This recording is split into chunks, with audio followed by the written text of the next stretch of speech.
Hai, halo semuanya. Senang sekali bisa bertemu lagi dengan kalian. Buat yang belum kenal, perkenalkan nama saya adalah Joy Pilabella dan profesi saya adalah sebagai hipnoterapis. Nah, ngomong-ngomong, pasti kalian sering dengar kata-kata pikiran bawah sadar. Dan berbagai permasalahan emosi biasanya sering banget dikaitkan dengan pikiran bawah sadar. Jadi sebenarnya apa sih pikiran bawah sadar?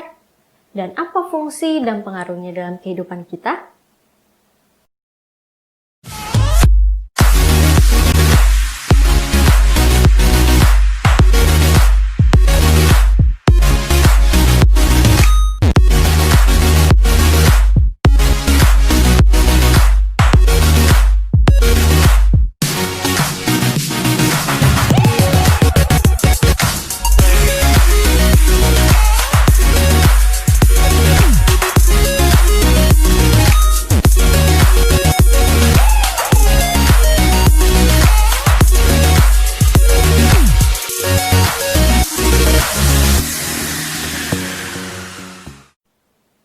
Pikiran bawah sadar atau yang selanjutnya akan saya singkat dengan PBS, ini kalau bisa digambarkan adalah seperti gudang atau bank data manusia.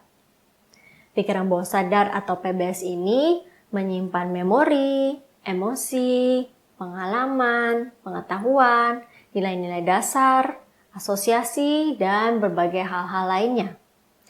Dan pada awalnya, si PBS atau pikiran bawah sadar ini adalah seperti storage kosong komputer. Dari semenjak kita janin sampai kita dewasa, si PBS ini akan secara bertahap menyimpan memori-memori dan program-program. Dan semua memori dan program-program yang masuk ke PBS ini nggak bisa diganti atau dihilangkan, tetapi hanya bisa diubah pemahaman atau persepsinya aja.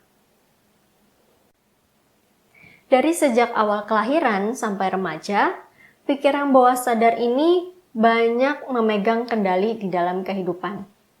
Karena pikiran sadar yang menalar atau berlogika itu belum berfungsi secara maksimal.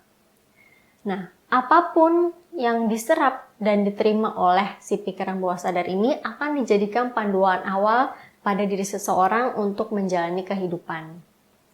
Oleh karena itu, maka penting sekali pada masa anak-anak ini ditanamkan nilai-nilai, sikap-sikap, dan kata-kata yang baik. Kalau misalnya seorang anak kecil, dia sering dilabeli oleh orang sekitarnya bahwa kamu kok bodoh banget sih, gini aja nggak bisa. Maka si anak itu akan semakin sering diucapkan, maka si anak itu semakin mulai mempercayai bahwa dia adalah manusia yang bodoh.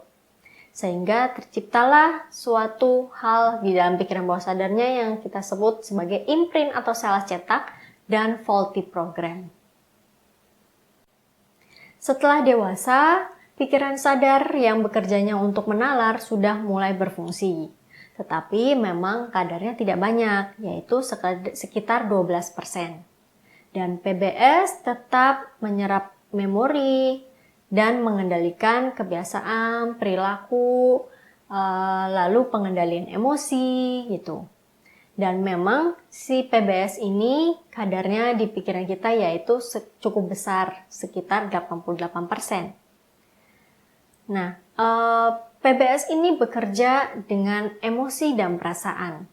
Jadi hal-hal yang membangkitkan emosi atau perasaan itu akan mudah untuk masuk dan tertanam kuat di PBS. Contohnya, misalnya kalau kalian lagi nonton filmnya adalah tentang perselingkuhan. Pada saat nonton itu mulai muncul emosi, memori, perasaan marah, kesal, takut gitu ya. Lalu setelah sudah selesai menonton film itu, pada realitanya akhirnya kamu malah menjadi orang yang posesif. Karena takut kehilangan pasangan seperti yang dilihat di film itu. Padahal apa yang terjadi di film itu belum tentu menjadi kenyataan. PBS ini sebenarnya fungsinya sebagai pelindung untuk menjaga kita dari hal-hal yang membahayakan diri, mental, dan ego gitu ya. Tapi karena sifat alaminya si PBS ini adalah primitif dan kurang kritis, Jadi kadang-kadang justru dia menjadi suatu penghalang di diri kita. Contohnya, misalnya ketika kamu waktu kamu masih kecil gitu, kamu pernah digigit anjing yang besar, lalu muncul emosi takut. Lalu waktu kamu udah dewasa, walaupun kamu melihat anjing yang kecil dan gak membahayakan, tapi kamu tetap kabur dan lari ketakutan. Nah, karena kalian udah tahu bahwa hal-hal yang membangkitkan emosi dan perasaan itu akan mempengaruhi kita, jadi kita mulai perlu untuk berhati-hati pada hal-hal yang kita tonton dan kita dengar, supaya kita terhindar dari emosi negatif yang justru menghambat kebahagiaan kita. Apa kalian pernah mengalami hal-hal terkait emosi seperti cerita yang saya sebutkan tadi? Kalian bisa komen di bawah ya. Nah, kalau kalian ada yang ingin kalian tanya mengenai hipnoterapi, mengenai masalah-masalah kalian atau hal-hal lain, kalian bisa klik link di description box di bawah. Buat kalian yang udah klik dan menonton video ini, terima kasih. Dan kalau kalian suka dengan video ini, kalian bisa like, subscribe, dan share supaya semakin banyak orang yang bisa mendapatkan pesan positif dari video ini. Sampai jumpa di video saya berikutnya. Bye-bye.